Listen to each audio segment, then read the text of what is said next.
Bonjour à toutes et à tous et bien retrouvés sous Calcio Express. On retourne cette semaine après un petit moment. C'est clair qu'on a Espresso Serie A maintenant aussi qui vous tient en compagnie de temps en temps avec Stéphane Audi, mais on revient en force avec notre podcast classique avec Cédric Canal qui est toujours à Milan et moi toujours à Pérouse. Salut Cédric. Salut Valentina, bonjour à toutes et à tous. Et oui, le rythme a ralenti, hein. Tu as raison, c'est vrai que c'est donc le troisième numéro là, de Cache Espresso. On a lancé Série Espresso pour décrypter avec Stéphane Audi, tu le disais, de amoroma.fr, toute l'actualité du championnat. On revient à nos premiers amours pour prendre un petit peu de hauteur sur l'actualité et prendre le temps d'un long café avec notre invité du jour, Valentina, que je te laisse présenter. Et oui, c'est André Chazy qu'on a et déjà l'année dernière, il faut le dire, mais on aime bien comment dire, partager un bon express avec lui parce que il est toujours à point sur l'Italie et spécialement cette fois-ci parce que SoFoot, il a sorti un numéro spécial Italie et on lui laisse raconter un peu parce que nous, on l'a beaucoup apprécié. Bonjour Andrea, bienvenue. Salut Valentina, salut Cédric, salut à tous. Eh bien, bonjour André et merci d'avoir accepté notre invitation. Donc, l'idée de ce rendez-vous, effectivement, est née sur le supplément de SoFoot sur l'Italie qui est sorti avant les fêtes. Et puis, on va aussi en profiter pour agrandir un petit peu le débat, parler du traitement de l'actualité sportive entre les deux pays, que ce soit avec ton expérience et nos expériences respectives. Super, c'est en tout cas un grand plaisir d'être avec vous et puis de parler de tout ça avec vous deux et avec vos fidèles auditeurs, je n'en doute pas. Parfait. Bon, on commence, je pense, tout de suite à rentrer dans les jeux. Tu peux nous expliquer comment il est né ce numéro spécial Italie? Alors ce numéro spécial Italie, en fait, il est né il y a un moment parce que à SoFoot, il y a toujours eu un amour pour le football italien, même depuis la création du magazine en 2003. Il y a toujours eu une grande couverture du championnat italien et de toute l'actualité de la Serie A, de toutes les histoires dont regorge ce championnat intéressant et la Serie A. Et en fait, ce numéro, il aurait dû sortir l'année dernière. Il était prévu déjà l'an passé, mais en fait, il y a eu le décès de Maradona entre-temps qui l'a repoussé d'un an. Comment dire, le timing nous avait été aussi heureux parce que l'Italie a remporté en plus l'Euro cet été. Donc, pour le coup, là, il n'y avait plus aucune raison de ne pas sortir ce numéro spécial Italie qui était dans les cartons depuis un moment à SoFoot. Alors, ce qui est incroyable lorsqu'on le feuillette, c'est la quantité, la qualité de reportages vraiment très, très diversifiés. Vous avez de nombreux témoins, des personnes même qui ont écrit à la première personne, qui ont témoigné, hein. Il y a par exemple Chiellini ou Materazzi, si je me souviens bien. Des portraits ou des interviews de joueurs comme Baggio, comme Buffon, comme Del Piero, Arrigo Sacchi également. Enfin voilà, c'est vraiment un numéro très, très vaste. De toute façon, le football italien est, si ce n'est pas le plus riche, c'est l'un des plus riches historiquement, je pense, au monde. Il y a un nombre incalculable d'histoires et je pense que, pour dire vrai, on avait les moyens, à mon avis, de faire deux numéros comme celui-ci, tellement il y a même d'interviews qu'on n'a pas pu caler, de reportages, de sujets, de culture foot qu'on a fait avec des artistes aussi qui sont passionnés de foot. Mais je pense que c'est finalement à l'image de ce pays. En fait, finalement, l'Italie est un pays qui vit le foot d'une manière différente, en fait, on trouve du foot à tous les coins de rue et ça se ressent, je pense, dans ce hors-série. C'est toujours plus facile de faire des hors-séries sur des pays voilà, qui ont une passion et un amour pour le foot aussi important que l'ont l'Italie ou que l'ont, par exemple, l'Angleterre aussi, qui avait été le sujet d'un hors-série. Donc bah déjà, je suis content qu'il vous plaise, mais en plus, voilà, je pense que c'est surtout lié au fait que, avant tout même, que l'Italie soit un pays qui vit le foot différemment. Bah oui, ça je peux le dire du point de vue d'un Italien qui a vécu aussi le foot en France. Après, je pense qu'il y a comment dire, des régions, des villes particulières où les foot s'ancrent un peu plus dans les veines, si on peut dire, des personnes, aussi pour des motivations particulières. Et, dans quelques points de vue, l'Italie, vu qu'il y a toujours des oppositions des communes, depuis l'âge des communes, 1200 et quelques, voilà, le foot, il a repris aussi cette partie-là, chose qui peut-être manque dans des autres pays et qui fait qu'aujourd'hui encore, il y a cette contraposition en continu très profonde entre un club et l'autre. Je ne sais pas qu'est-ce que tu en penses, Andrea, si tu as quelques références dans ces points de vue-là sous les numéros. Bah, je pense, oui, je pense que c'est assez juste ce que tu dis. Et puis, je pense aussi que voilà, il faut pas non plus manquer de préciser qu'aussi, voilà, l'Italie est même historiquement est une grande nation du football. Il y a quatre coupes du monde, 2 championnats d'Europe, un championnat national qui était au sommet il y a à peine 30 ans, un peu moins même. C'est pas seulement un pays qui vit le foot différemment, c'est aussi un pays qui a eu des résultats, qui a été la vitrine du foot mondial pendant plus d'une dizaine d'années, avec des clubs comme le Milan, comme l'Inter, comme la Juve, qui ont fait rêver des générations entières d'enfants dans le monde. Donc c'est aussi, c'est même pas, je pense, seulement un pays qui inspire en son sein, c'est aussi un pays qui a toujours compté dans l'histoire du football et surtout dont la passion en fait se ressent au-delà des frontières de la botte. Et vous revenez sur beaucoup de choses, hein, puisque vous allez dans des choses historiques comme le Catenaccio, par exemple, avec un dossier double tour, hein, sur Eleno Herrera notamment, car l'Italie était déjà dans les années 60 comme ça au sommet du foot européen par période. Voilà, il y a des choses plus sur des joueurs en particulier, que ce soit des Baggio, Del Piero. Vous allez même sur des choses un peu plus ouvertes, puisque vous parlez de l'Église, puisque vous parlez de Silvio Berlusconi. Tu as participé notamment à ce... Sur l'Église, d'ailleurs, je vais revenir après. Ben, vas-y maintenant si tu veux, Valentina. C'est tout juste, je voulais revenir sur ce sujet-là parce qu'il y a quelques jours, on parlait justement de ça, du fait qu'aujourd'hui, personne plus peut jouer dans dans les terrains de l'église. C'est devenu très rare.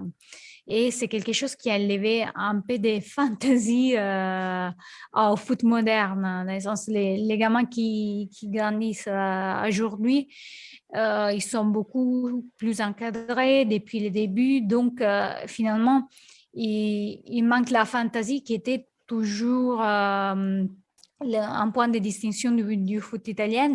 Et il y a les footballeurs qui ont lancé une sorte de cri sur ça, sur le fait que vraiment il y a ces manques. Et je trouve très juste d'analyser ces facteurs dans ce foot. Oui, mais tout à fait. Mais en fait, ce reportage sur, donc on parle des oratori, donc ces terrains qui étaient collés au clocher, en fait, historiquement en Italie. C'est un reportage qu'on avait fait avec mon collègue Adrien Cando il y a un peu plus de 2 ou 3 ans, si je ne dis pas de bêtises. En fait, il était justement à la base intégré dans un ancien numéro de SoFoot qui était le numéro lié au football de rue. C'est un numéro spécial d'été. Et justement, en fait, il rentrait totalement dans ce cadre-là parce que c'était comme ça, en fait, qu'en Italie, les jeunes Italiens, en fait, arrivaient au foot d'une certaine manière. C'était que comme c'est un pays qui est profondément ancré où le catholicisme, pardon, est profondément ancré dans les mœurs, c'était par là, finalement, que... C'était d'ailleurs Francesco Toldo qui nous le racontait. Il nous disait, en fait, moi, j'allais à l'école et puis ensuite, je prenais mon vélo et avant d'aller à l'entraînement, en fait, toute l'après-midi, j'allais à l'oratorio et je jouais au football toute l'après-midi et puis ensuite, je faisais l'entraînement. Et en fait, et ce que tu dis, Valentina, c'est très juste. Mais c'est d'ailleurs une sorte de reproche que l'on pourrait faire finalement à toutes les nations. Mais c'est que comme le foot s'est professionnalisé, il n'y a plus cette part d'instinct en fait qu'on retrouvait avant dans le football. Et peut-être qu'on avait le sentiment d'avoir des joueurs qui avaient peut-être une personnalité plus propre, plus prononcée. Mais parce qu'en fait, des petits, ces enfants-là se construisaient justement par ces petits matchs, par ces après-midi à jouer au foot, parfois sans règles ou parfois avec deux manteaux pour faire des buts, etc. Et c'est pour ça aussi, justement, qu'on retrouve peut-être un peu moins aujourd'hui dans le foot actuel des joueurs qui vont surprendre en inventant des dribbles, en inventant plein de choses, parce que c'était justement, en tout cas en Italie, dans ces endroits que le football se construisait. Il n'y avait pas, par exemple, comme en France, un football vraiment de rue, où on jouait vraiment dans la rue, entre les voitures, etc. En Italie, c'était beaucoup plus, et peut-être que Valentina va me le confirmer, mais c'était beaucoup plus vraiment dans ces structures où c'était surveillé par un prêtre ou Nous, on avait un homme aussi les d'église. prêtres qui jouaient avec nous. C'est C'est ça, ça. c'est Voilà, drôle. qui prenait Et part. d'ailleurs, il était français. Il s'appelait Ouais. Étienne, Don Étienne. Et il jouait toujours avec nous au foot. Parce que tout le monde jouait, donc on allait, et c'était barricade. C'était ça, quoi. Pour résumer, c'était vraiment le terrain de jeu préférentiel des enfants italiens. Et c'est là où de nombreux champions, vraiment, jusque, je dirais, peut-être au début des années 2010, parce que même c'était encore très récent. Hein. Je me rappelle que c'était joueur comme Mandragora qui était à l'Udinese, qui lui qui faisait partie des dernières générations à être allé à l'Oratorio et justement avoir fait ça, si je ne dis pas de bêtises. Donc c'était encore jusqu'à très récemment, mais c'est vrai que c'est en train de se perdre aujourd'hui en Italie. Bah oui, c'est un problème des temps, de socialité, parce qu'on parle beaucoup de la pandémie pour rester dans l'actu, du fait que ça a enlevé nous quelque chose au niveau de la socialité. Mais je trouve que déjà avant, et pas pour des questions de santé, on avait perdu quelque chose parce qu'on court toujours plus. Les familles, ils n'ont pas le temps. Les familles, ils ont peur aussi à faire sortir. Peut-être aujourd'hui, les enfants, avant, ils étaient beaucoup plus libres et il y a tout ça qui va apaiser sous l'ensemble. Bien sûr, je pense que le monde a évolué. Il faut aussi prendre en compte le fait que, alors je ne sais pas si en Italie c'est la même chose, mais par exemple en France, les gens sont de moins en moins croyants en règle générale. Donc il y a quand même une baisse du christianisme, soit au profit peut-être d'autres religions, ou alors tout simplement il y a une montée de l'athéisme, ce qui fait donc forcément que les gens se tournent moins vers les édifices religieux pour y porter leurs enfants. Et puis la seconde raison, c'est ce que je disais en préambule, c'est aussi que le football italien n'a pas su compenser cette perte des oratori pour retrouver quelque chose, pour retrouver une sorte de mécanisme entre l'entraînement et la vie de tous les jours. Et où, en fait, finalement, aujourd'hui, les enfants font comme tout le monde dans tous les autres pays, ils jouent à la PlayStation et ensuite, Voilà. ils vont parfois à l'entraînement. Mais le problème, c'est aussi que quand tu vois les gamins aujourd'hui, je parle parce que j'ai mon frère qui entraîne les jeunes. Il a fait des plus petits. Aujourd'hui, il est arrivé à entraîner les jeunes de 15 ans. Mais quand j'allais avoir ces matchs où il était entraîneur, voilà, tu voyais vraiment les gamins de 7-8 ans qui essaient juste de répéter les gestes de Ronaldo sans réfléchir presque à ce qu'ils sont en train de faire. Après, ils sont beaucoup plus encadrés à les entraînements. Donc, il y a tout ça. Quand mon frère il jouait, quand il était tout petit, voilà, tu voyais juste des enfants qui couraient derrière le ballon juste pour s'amuser. Aujourd'hui, les enfants, ils s'amusent plus. Donc, c'est là. Ils vont à s'entraîner avec l'idée qu'il faut y arriver. Et c'est ça qui pèse aussi, je pense. Je pense qu'il y a deux choses là-dedans dans ce que tu dis. La première, et je la rejoins totalement, c'est que je pense que pour plein de jeunes enfants aujourd'hui, le foot, c'est aussi un moyen d'arriver à quelque chose, d'arriver peut-être à un mode de vie meilleur, à une vie tout simplement meilleure et rêvée, même si ça a finalement toujours un peu existé. Mais la deuxième chose, c'est que je crois que reproduire les gestes de ces idoles, ça a toujours été un peu le leitmotiv des enfants. Ça a toujours été un peu qu'on a toujours eu envie de faire, même nous, avec plus Oui, ou moins de réussite. Je pense avec moins de réussite, voilà, c'était plus pour la blague que pour arriver à faire des coups qui t'a vu les dimanches d'avant et partir comment dire, à fêter avec tes copains de façon que tu fais vraiment de la PlayStation. Mais je pense que aussi la consommation du foot par les plus jeunes a évolué. On voit que aujourd'hui, il y a plein de jeunes enfants qui ne regardent plus que les highlights ou les buts des matchs et plus les matchs entiers. Donc il y a un peu, c'est plus comme avant où même il y a, bon, là je parle d'un temps qui est quand même un peu plus ancien, mais il y avait ce rituel d'aller au stade le dimanche avec ses parents, notamment en Italie, de profiter du football comme ça, de le consommer de cette façon. Donc les mœurs sont évoluées et c'est vrai que l'Italie, comme les autres pays, en réalité, n'a pas réussi à trouver pour l'instant l'alternative à la disparition des oratori pour développer ces jeunes footballeurs. Lorsqu'on a préparé ce numéro, Andrea, pour tout te dire, la première réaction qu'a eue Valentina, elle m'a dit « les photos, incroyable ». Vous avez vraiment le conseil aussi, alors il y a des articles très intéressants et on reviendra pour finir sur certains articles, mais les archives photos que vous avez trouvées sont vraiment incroyables et Valentina me disait, je te laisse continuer, mais que même toi en Italie, tu ne les avais jamais vues certaines photos.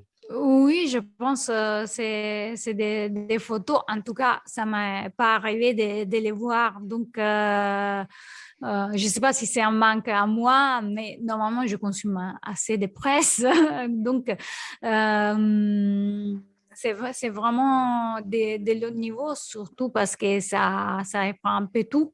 Et les choix qui étaient faits aussi de certaines images, comme je disais avant, Cédric Berlusconi, pour en parler d'une qui reste tout de suite, qui parle elle-même de l'ensemble de l'article. Dans le sens, quand tu vois la photo, tu comprends déjà comment ça va parler l'article.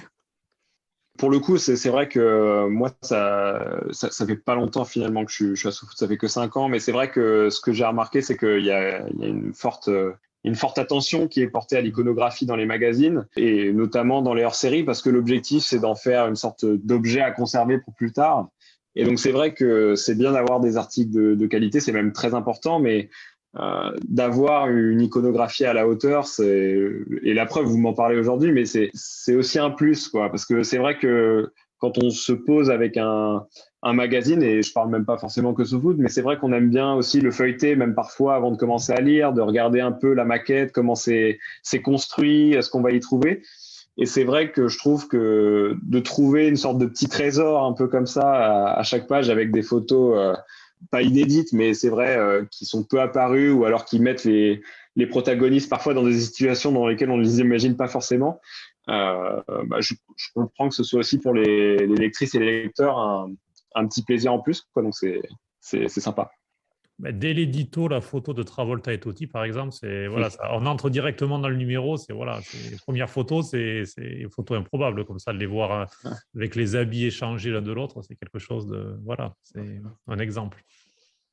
On aime bien les photos comme ça, torse nu, en slip de bain à la plage, etc. C'est toujours un peu la marque de fabrique un peu de SoFoot depuis la création.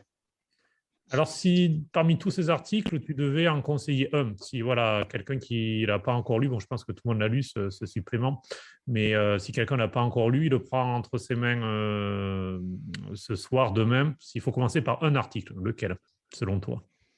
Alors, c'est une bonne question. Je ne dis pas ça pour ne pas froisser potentiellement un auteur ou autre. Moi, j'avoue que j'ai un faible pour celui sur Baggio.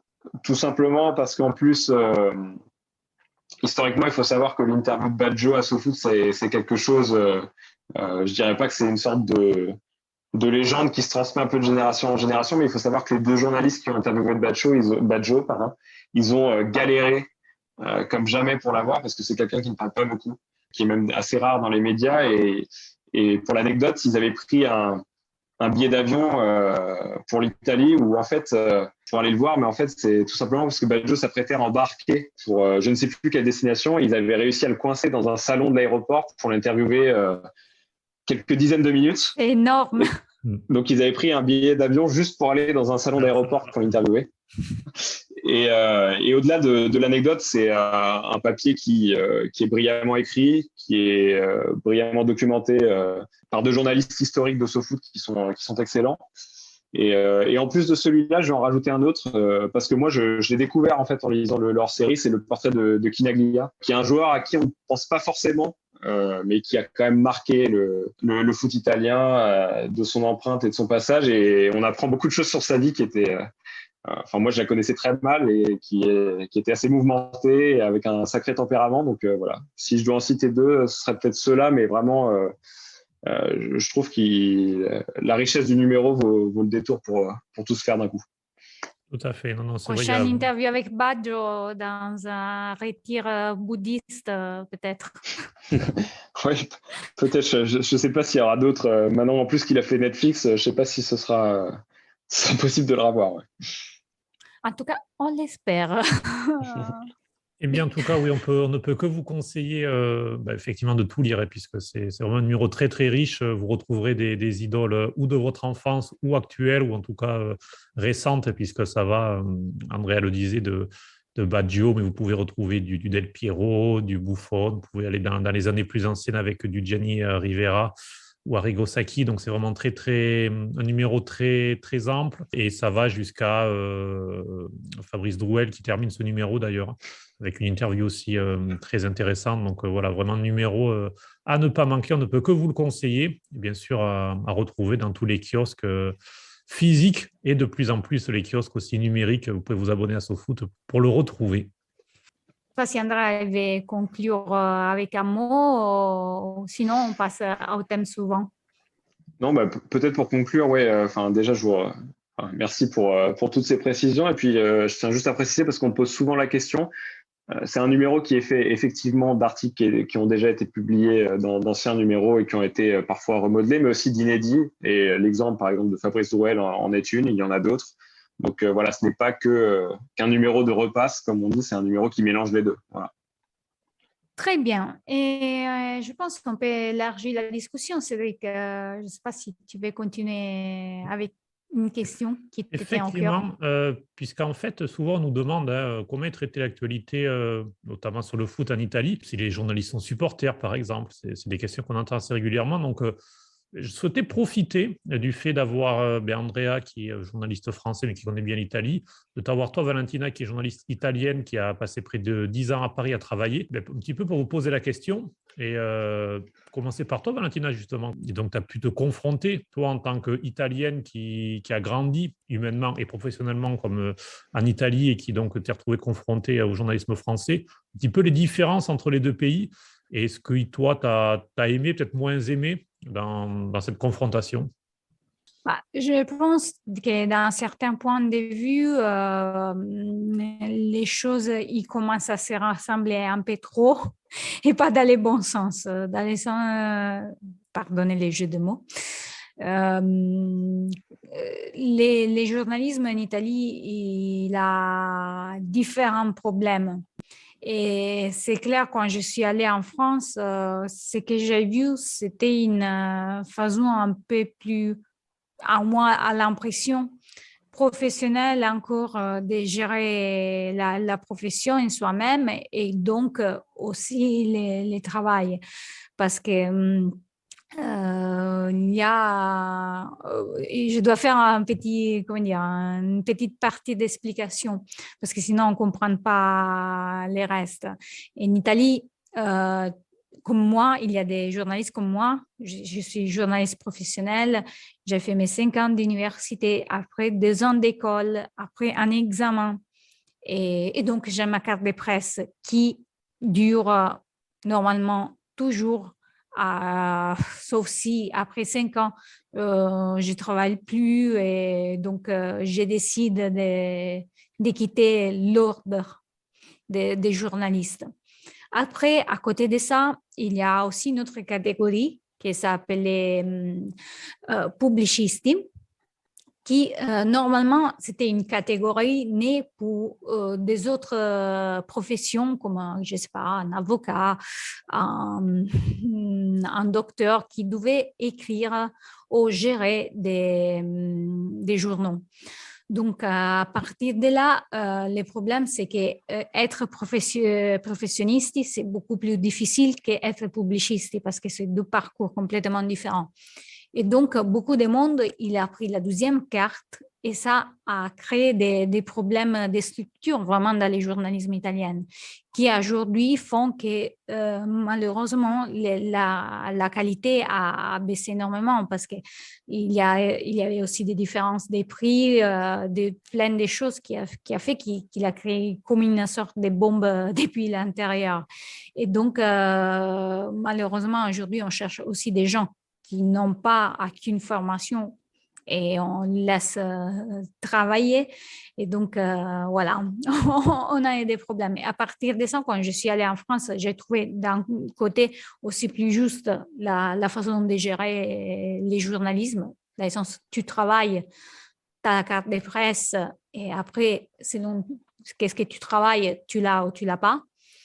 Et ça permet quand même de maintenir Il y a aussi les écoles, c'est clair, mais je veux dire, c'est pas si strict. Et surtout, il n'y a pas de contraposition. Ça fait que ça permettait, en tout cas, jusqu'à là, de maintenir aussi des honoraires plus fraîches qui permettaient aussi de vivre. Voilà. Donc, à partir de ça, j'avais une très bonne impression. Après, c'est clair qu'il y a des soucis partout et peut-être qu'aujourd'hui, il y a les mêmes problèmes que nous, on a en Italie avant aussi, on commence à avoir en France, toujours pas, parce que ça gagne moins, parce qu'il y a des changements qui sont en train d'élever une sorte de professionnalisme en journalisme. Et ça, je pense, c'est les plus grands problèmes qu'il faut affronter pour donner de la dignité au travail. Parce que que ce soit du foot ou de la politique ou quoi, il faut avoir la propre indépendance pour pouvoir faire. Surtout qu'aujourd'hui, on est confronté à une communication de gestion des clubs toujours plus large où c'est difficile de travailler. Donc, si tu n'es pas indépendant au niveau financier, voilà, tu as des problèmes aussi à être journaliste. Sinon, tu deviens un simple communicateur. Non, mais effectivement, tu as raison. C'est vrai que puis toutes les évolutions de la société qui touchent forcément le journalisme avec une rapidité, ça va toujours beaucoup plus vite. Et ça, que ce soit en France ou en Italie, on est confronté. Et bien alors, on enregistre en une journée où Vlahovic, par exemple, semble se diriger vers la Juve. On le voit, les informations sortent toutes les 5 minutes dans tous les sens. On ne sait pas de qui, on ne sait pas d'où. Ça se contredit. Enfin, c'est très compliqué de trouver le vrai du faux, de savoir qui dit quoi, pourquoi. Enfin, voilà, il y a ce problème-là qui crée aussi parfois une défiance des gens envers la profession parce que on a l'impression que tout le monde dit n'importe quoi, alors que non, c'est pas comme ça. Mais c'est que, comme tu le disais, il y a parfois un problème de règles. Des gens ne sont pas forcément journalistes, mais se font passer pour, ou sont influenceurs, ou n'importe, ce qui est une chose complètement différente. Donc, c'est vrai que c'est assez compliqué de s'y retrouver.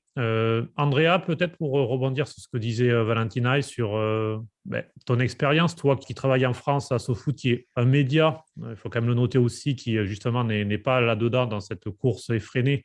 Vous faites un magazine, vous, au contraire, vous donnez de la place à du magazine, à des sujets, à des enquêtes. Donc, et tout votre groupe, tout le groupe Sopress fait ça d'ailleurs. Et c'est agréable. Mais toi qui vis dans le journalisme français, mais qui, de par ton travail et de par tes origines, connais bien le journalisme italien, est-ce que tu veux rebondir là-dessus?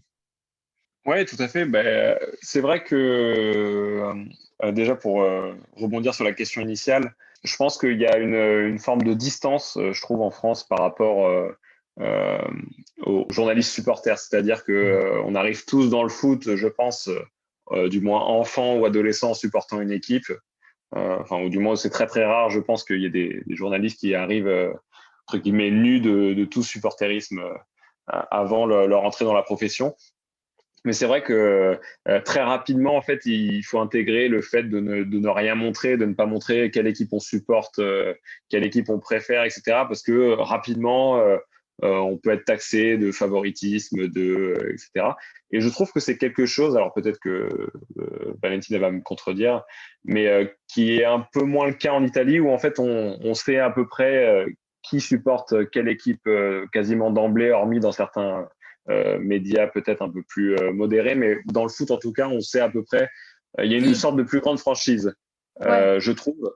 de plus grande honnêteté. Il y a moins un peu ce côté il faut pas dire que ce journaliste était proche de l'OM, etc. Donc là-dessus, je trouve qu'il y a une petite différence. Et ensuite, pour rebondir sur ce qu'a dit Valentina, c'est vrai que je pense que grosso modo, la profession de journaliste, que ce soit en France ou en Italie, elle est un peu dans la même situation, c'est-à-dire qu'il y a un mélange des genres où on peut retrouver des journalistes, des blogueurs, des éditorialistes on se confond souvent les journalistes, mais qui sont deux métiers différents.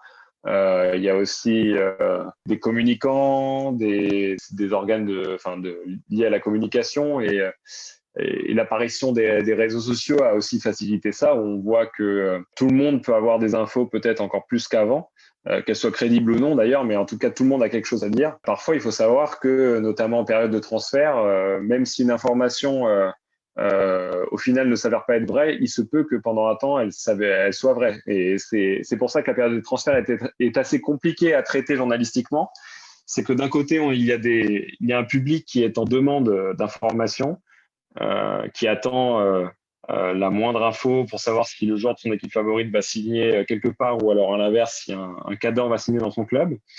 Et des fois, on peut trouver sur des gens qui racontent n'importe quoi tout simplement pour attirer les projecteurs sur soi, ou alors des gens qui font leur travail mais qui, parce qu'ils ne sont pas non plus dans les coulisses du transfert, vont voir que l'info qu'ils ont sortie finalement ne va plus être valable 2 heures après parce que pour telle ou telle raison, ça a changé. Et enfin, ceux qui attendent le dernier moment parce qu'ils n'ont pas les infos, parce qu'ils préfèrent aussi ne pas raconter n'importe quoi, ça dépend aussi. Attendre le dernier moment et dire seulement un tel signe dans tel club, Vlahovic reste à la Fio, ou Vlahovic signe à la Juve. Ouais, c'est un peu propre à chaque média, je pense. Mais ça, je trouve que pour le coup, ça se fait en Italie, en Espagne et de plus en plus en France, où on voit que cette course en info, je pense, elle est partout. Grosso modo, je pense que la différence principale entre le journalisme italien et français, je dirais qu'elle se situe surtout sur, je trouve, l'honnêteté que peuvent avoir les journalistes de ne pas avoir peur de dire moi, j'étais tifoso du Napoli, j'étais tifoso du Milan, etc. Mais ce qui n'empêche pas d'avoir un avis objectif. Mais je trouve qu'il y a plus cette pudeur et cette distance en France de ne pas vraiment annoncer son équipe de cœur. Il y a des journalistes qui ont toujours dit, je pense que c'est quelque chose surtout à Rome, par exemple, avec la naissance des radios romaines et de tous les phénomènes. Voilà, tout le monde savait qui c'était Carlo Zampa, par exemple, pour parler d'un homme très connu. Bien sûr. Et voilà, lui et d'autres, après de la radio, ils sont passés à la télé parce qu'il y a une époque où tu pouvais choisir qui racontait les matchs. Tu pouvais avoir une chronique neutre et sinon, tu pouvais choisir la chronique tifoso. Voilà, sur Sky et Stream à l'époque, ils faisaient ça. Et ça a ouvert la porte beaucoup plus à que tout le monde dit moi je suis ci et moi je suis ça.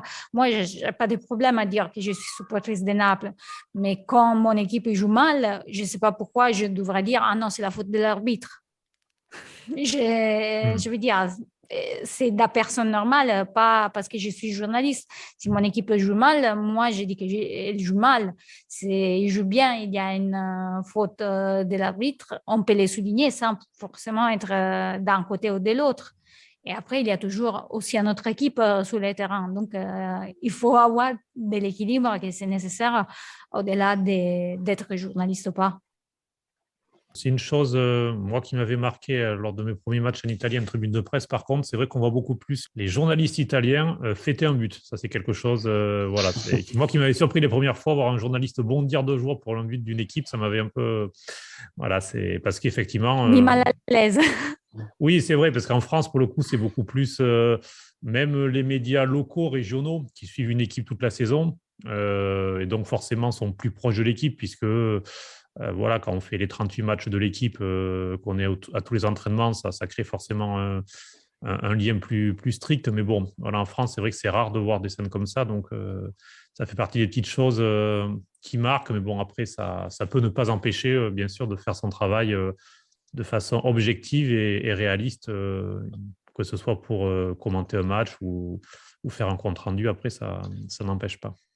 Mais pour rebondir sur ce que tu viens de dire, c'est vrai que j'ai l'impression que c'est aussi peut-être une façon assez méditerranéenne de consommer le foot, parce que c'est vrai que bon, alors c'est pas totalement proche de la Méditerranée, mais c'est vrai que en Serbie ou même en Turquie, par exemple, on voit que, enfin, pour avoir à un moment donné suivi le PSG en Ligue des Champions, c'est vrai que là-bas, quand c'était l'Étoile Rouge ou alors Galatasaray, voilà, jouait, il y avait une passion, on va dire, qui dépassait ostensiblement parfois le statut de journaliste.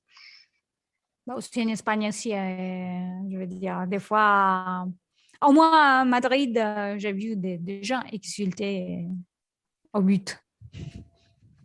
Je vous propose de terminer ce Calcio Espresso par un petit thème supplémentaire et finir avec un mot sur la nationale. Et puisque donc il y aura un stage de ce 26 au 28 janvier. Alors, il n'y a pas de match, alors il y a une trêve internationale, il n'y a pas de match de championnat dans tous les championnats européens là, ce week-end, mais il n'y a pas de match pour les sélections européennes. C'est une trêve pour les éliminatoires en zone d'Amérique du Sud, je crois aussi d'Asie. Bon, il y a la Coupe d'Afrique des Nations qui se poursuit, mais bon, voilà, ce n'est pas une trêve spécifique à la Coupe d'Afrique des Nations, mais bon, en tout cas, la CAN se poursuit aussi, voilà, effectivement. Mais bon, Roberto Mancini a innové puisqu'il a convoqué 35 joueurs pour un stage. Donc, il n'y a pas de match, c'est juste 3 jours comme ça pour préparer le barrage de mars pour la Coupe du Monde. Donc, une liste large, donc 35 joueurs, sans les joueurs qui jouent en France ou en Angleterre. Il n'y a pas de Donnarumma, Verratti ou Jorginho. Je ne sais pas, Andrea, lorsque cette liste est sortie, que tu as vu les noms comme ça hier, est-ce qu'il y a des noms en particulier qui t'ont intéressé, que tu as envie de revoir sous le maillot ou de voir, parce qu'il y a aussi pas mal de jeunes sous le maillot des Azzurri en mars? Je vais pas me montrer original quand je vais dire Mario Balotelli comme un nom qui a rejailli, tout simplement parce que c'était un peu le nom en fait qui était murmuré depuis quelques semaines maintenant, surtout depuis les derniers matchs de l'Italie où on a vu que la nationale avait de nouveau ses problèmes à marquer des buts. Et en plus, aller devoir composer sans Chiesa du coup en mars prochain pour espérer aller au Qatar. Donc, c'est vrai que c'est un nom qui m'a surpris et en même temps non, parce que on sait le lien qui l'unit à Mancini, c'est que presque un deuxième, voire même un troisième père pour lui, qui a en tout cas une relation entre les deux qui est extrêmement forte. Passionnelle, parce que ça s'est pas tout le temps bien passé, mais que voilà, il y a une relation qui va au-delà du foot.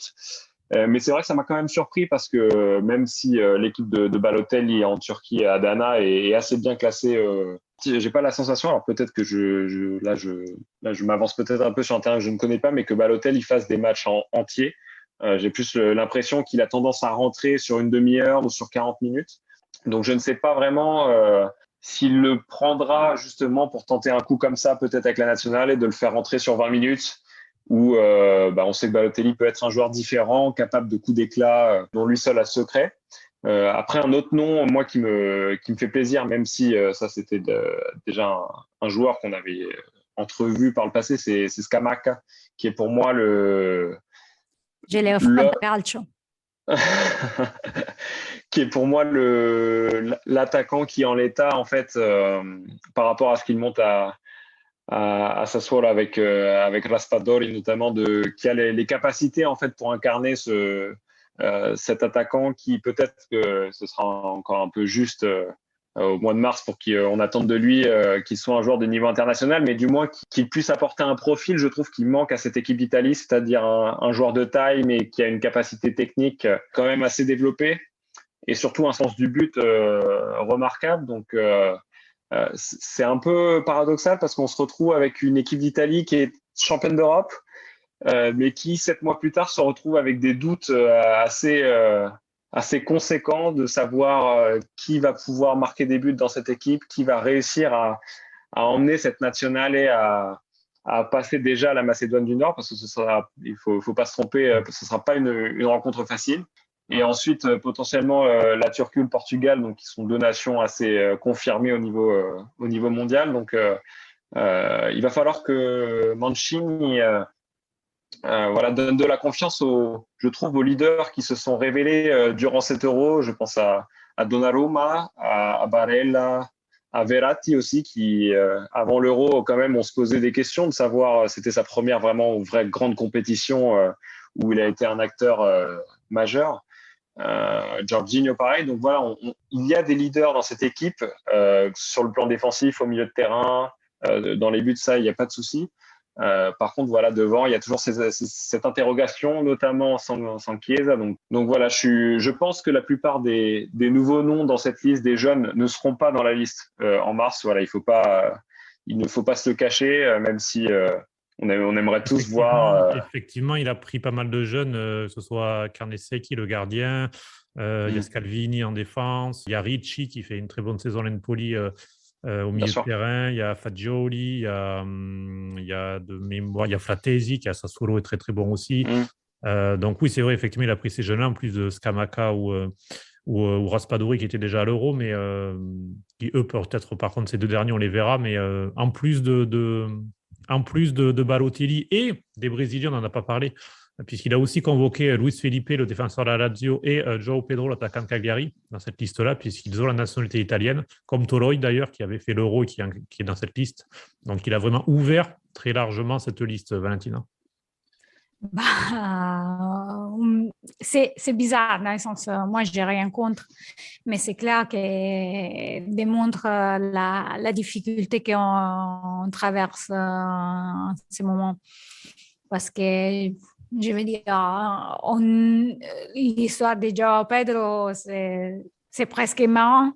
Tout ce qu'ils ont fait pour les naturaliser, toutes les choses qui étaient sorties. Et voilà, on a plein d'oriundi dans la nationale. Ce n'est pas là le problème. Le problème, c'est qu'on n'arrive pas à construire peut-être des jeunes ici capables de réussir, d'y arriver, parce qu'il y a toujours ce manque de confiance aussi. Et c'est ce qu'il est en train de faire aussi Mancini, d'échanger un peu la route avec les filles avec ses stages ou les stages précédents. Il a quand même changé un peu la donne. Parce que, je veux dire, on ne peut pas se retrouver toujours avec Bonucci et Chiellini avant ou plus tard. Bon, il faudra qu'ils prennent leur retraite. Et quand il y a les joueurs majeurs qui ne sont pas là, c'est la fin. On rentre tout de suite en crise et ce n'est pas possible. Oui, si je peux permettre, Cédric, du coup, pour rebondir là-dessus. C'est vrai que les sélections de João Pedro, de Luis Felipe et même de Toloi, il y a quelques mois, c'est un peu l'illustration un peu néanmoins un peu de ce mal qui habite l'Italie depuis maintenant un peu plus d'une dizaine d'années, de ce manque de renouvellement à des postes clés. C'est marrant parce qu'en vous écoutant aborder le sujet, ça me faisait repenser un peu à cet épisode avec les Oriundi qui étaient ressortis il y a quelques années, où on avait revu Griffo, où tout le monde se demandait mais c'est qui ce mec-là, personne ne le connaît, etc.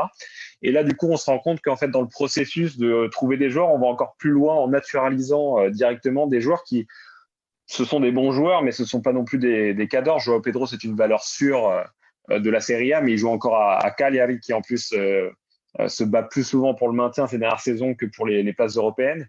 Luis Felipe, pareil, c'est un bon joueur de la Lazio, mais je pense qu'en défense, l'Italie a pour le coup de quoi faire enfin visiblement non, mais en tout cas, selon moi, a en tout cas les ressources pour se renouveler à ce niveau-là. Donc c'est vrai qu'il y a un peu ce sentiment que l'Italie cherche désespérément à renouveler, à régénérer cet effectif, notamment offensivement, et qu'elle galère un peu, qu'elle est un peu encore dans un trou générationnel où elle n'arrive pas à faire émerger des Italiens d'un très bon niveau. Mais bon, c'est une question de cycle. Je pense que d'ici quelques années, ça tournera. C'est comme quand, pour ajouter cela, il y a quelques années, on parlait par exemple de Néné en équipe de France. Voilà, João Pedro, ça me fait penser un peu à ça. C'est un peu ces joueurs talentueux du championnat local où on se dit peut-être que là, ça fait longtemps qu'il est là, on pourra peut-être l'utiliser parce que c'est un peu plus compliqué au niveau de la sélection nationale. Et voilà, aujourd'hui, par exemple, en équipe de France, on se poserait même pas la question de savoir si Néné intégrerait l'équipe ou pas, parce que l'équipe est remplie de talent. Et je pense que voilà, l'Italie, c'est un peu pareil. En ce moment, c'est un peu plus difficile. Donc c'est pour ça qu'on voit émerger ces noms-là, selon moi. Effectivement, on va souhaiter à l'Italie, bien que les jeunes qui sont dans ce groupe et d'autres jeunes émergent au plus haut niveau, puisqu'on sait que c'est l'un des problèmes de l'Italie, c'est de faire émerger les jeunes, de leur donner du temps de jeu en Serie A. C'est souvent le grand problème des bons jeunes qui après la Primavera, ont cette difficulté-là de trouver de la lumière. Et notamment Sassuolo qui fait le travail, puisque Raspadori, Scamacca, Fratesi, il y avait Locatelli, bien sûr, qui vient aussi de Sassuolo. Donc, il y a des clubs comme ça qui donnent leur chance aux jeunes. Berardi, voilà, effectivement, il y a des clubs comme ça comme Sassuolo qui donnent leur chance aux jeunes, mais c'est l'un des problèmes du foot italien aussi, c'est le manque d'espace qu'on donne dans les effectifs de Serie A aux jeunes joueurs. On va plutôt préférer aller recruter un joueur étranger, par exemple, et barrer la route d'un jeune talentueux. C'est parfois un peu dommage. Tout à fait.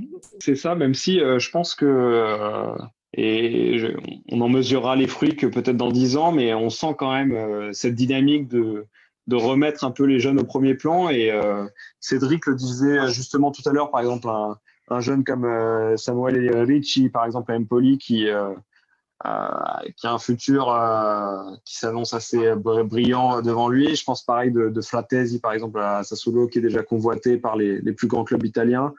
Et notamment justement cette équipe de Sassuolo qui fait un énorme travail avec ces jeunes. Donc, de toute façon, le football italien va avoir besoin de faire émerger ces jeunes, parce qu'économiquement, il ne va pas pouvoir lutter et se raccrocher éternellement à ce fil d'investisseurs étrangers qui parfois ne sont pas si solides qu'on ne le pense, pour espérer rester au niveau. Donc, ce n'est qu'en faisant émerger ses propres pépites qui se maintiendra dans le Gotha du foot européen.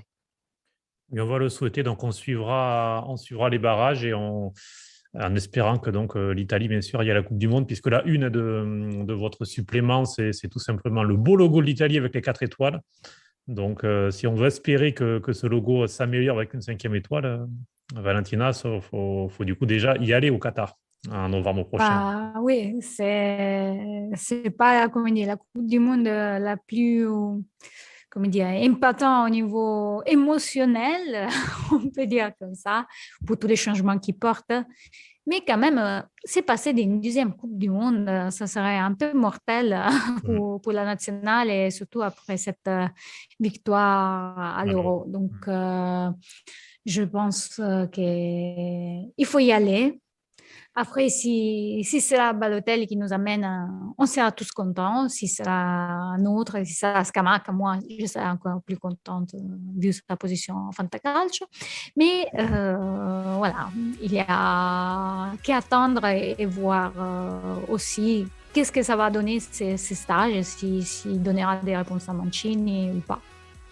On aura l'occasion très certainement d'en reparler, que ce soit dans Calcio Espresso ou dans son petit frère Serie Espresso, puisque désormais aussi on suit l'actualité du football italien avec ce rendez-vous. Andrea, merci beaucoup d'avoir été avec nous, c'est un vrai plaisir. Et on te retrouve donc dans SoFoot et sur sofoot.com également. Il y avait notamment aujourd'hui, en ce 25 janvier, j'ai vu passer une interview intéressante et croisée entre Arsène Wenger et Christian Jean-Pierre, qui a été publiée suite au reportage sur Canal+, sur Wenger. Donc voilà, un exemple comme ça du travail de qualité d'Andrea que vous pouvez retrouver régulièrement dans SoFoot. Merci beaucoup Cédric, merci Valentina, c'est toujours un plaisir d'être avec vous pour parler du foot italien. Donc voilà, longue vie au podcast. Merci. Et vous pouvez nous retrouver sur les réseaux sociaux, écouter nos épisodes précédents de Calcio Espresso et de Serie Espresso sur les plateformes de podcast. On est arrivé à la fin. Merci Cédric, merci Andrea et merci à tous nos écouteurs. On se retrouve très bientôt pour un nouveau rendez-vous. Ciao. Ciao. Ciao.